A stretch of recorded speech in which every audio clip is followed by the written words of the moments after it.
chunky ice cream. I'm ringing up to ask you a question about your ice cream. What stops your cookie dough going soft? I'm not sure about that. How do you stop all the chunks going soggy? Just speaking to the team there, and they says, yeah, it's basically just because it's frozen. So it seems like freezing the chunks is a way to stop them going soggy. Ooh, that bit's really crunchy. I'm off to the good old US of A.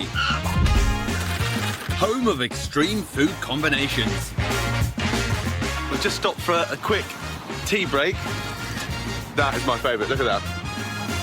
A donut with bacon on. Look at that.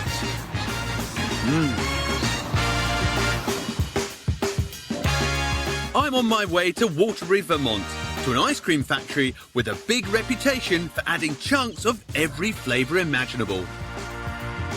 Now, on Food Unwrapped, I've been to a lot of food factories, but I've got to say, this one has got to be one of the best. Ben & Jerry's. It's got a slide. Check this out.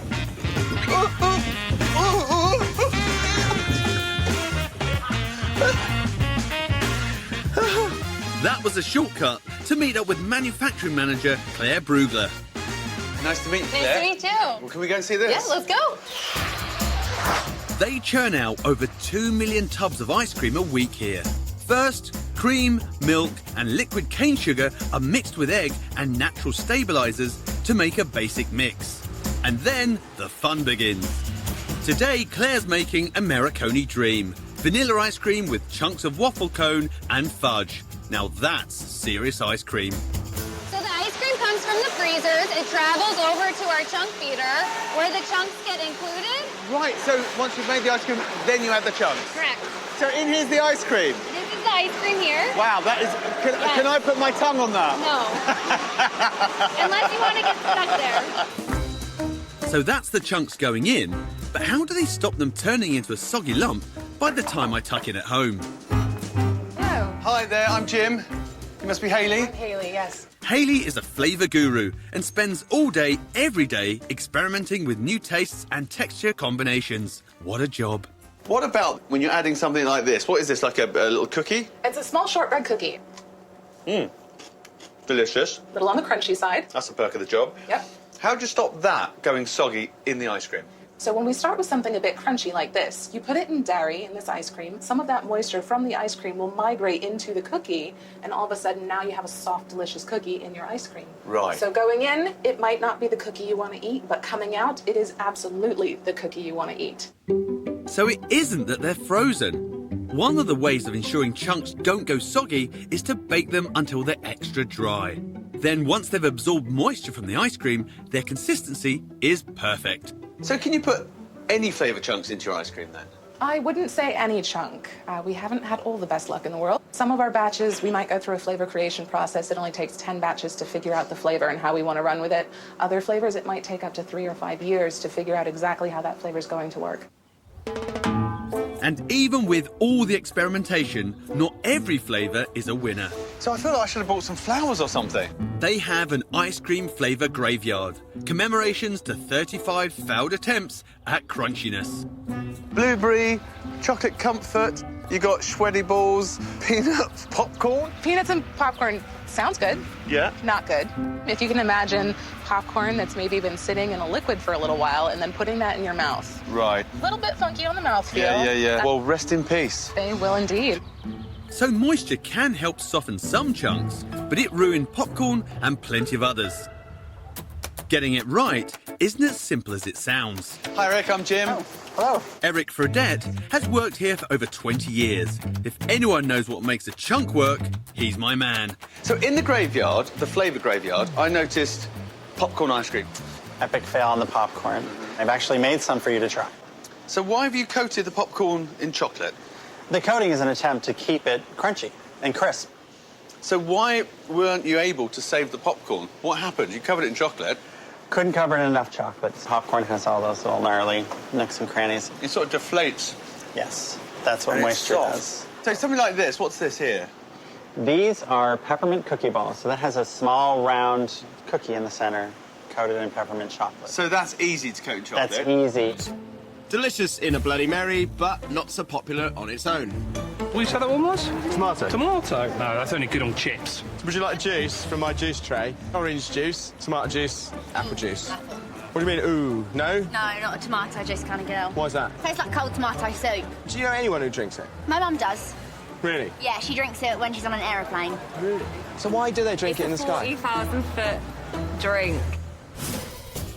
So, what makes tomato juice so pleasing on a plane? To find out, I've come to Heathrow, home of the UK's largest airline catering company. Kevin. Hi. Good to meet you. Good to meet you. Kevin, you make airline food, is that right? Do indeed. OK, let's go and have a look. Have a look. Kevin Love is the executive chef here. Here we go. This is kind of almost sort of frenetic. It is. What sort of volumes are you doing here? So from this unit, we're doing up to 40,000 meals per day. And we supply 90,000 litres of tomato juice a year. 90,000? So, yeah, it's a huge quantity. We think it's because people crave those kind of savoury flavours, more robust flavours when they're flying. One airline says they serve nearly as much tomato juice as they do beer. So all these strong flavours that you're creating in there, why did you go that route? Why is because you lose up to 30% of taste and flavour at altitude. Is that right? That's right. So, is that why punchy tomato juice is more palatable on a plane? To find out why, me and the crew are off to Germany. And while some say tomato juice, I say Bloody Mary. So I don't usually go for one of these on the ground, but in the air, this tastes all right. After my liquid lunch, time to taste airline food proper, courtesy of flavour chemist Dr. Florian Mayer. Good morning. Matt. I'm Florian. Now, Florian, can you tell me why a Bloody Mary is so popular with travellers in the air? Sure. Follow me. Wow. Florian is a leading expert on the effect altitude has on our taste buds. So this is our flight test facility. Wow. Yep, I've flown hundreds of miles to Germany only to board a flight simulator. Oh, my God, look. It's really spooky. Yeah. OK, Matt, we first do a taste experiment on ground. Well, there's clouds out there. And here's Kevin again, with 2 spag bowls he prepared earlier. Oh, sweetheart. How are you? Right. I'm tasting the 2 dishes to see which one I prefer. That's really good. Pasta bolognese. The dish on the left is spot on, but the one on the right is just a bit too overpowering. Wow. OK, there's a big difference. Big difference. This one is really seasoned. Now we're going to repeat that experiment at flight conditions. OK, can I have some more? As much as you like. It's really tasty. Air pressure, humidity and engine noise are all replicated, although they seem to have forgotten all the screaming kids. We have reached cruising altitude, as you can feel. Feel it. I'm trying the same 2 dishes again to see if they taste any different in the sky.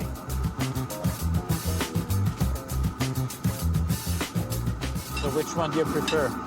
When we were on the ground, that was a very, very seasoned dish. But now it's delicious and it's perfect.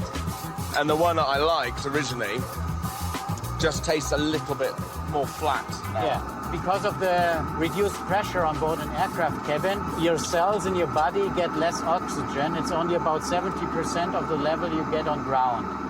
And with the less oxygen in the cells, that will also affect your taste buds. Less oxygen in the air means less flowing through our blood. With less oxygen in our blood, our odour and taste receptors are less sensitive to certain flavours. It's amazing the difference it makes. Yeah. So when we're looking at drinks, for example, if you were to order a spicy Bloody Mary, yes, you've got all the kick, you've got the tomato juice, you've got Worcester sauce and vodka. While the drink's savoury notes punch through, the tomato's acidic taste is muted. Cheers, man. No wonder it's flying off in-flight trolleys everywhere. Now you're happy? I'm very happy.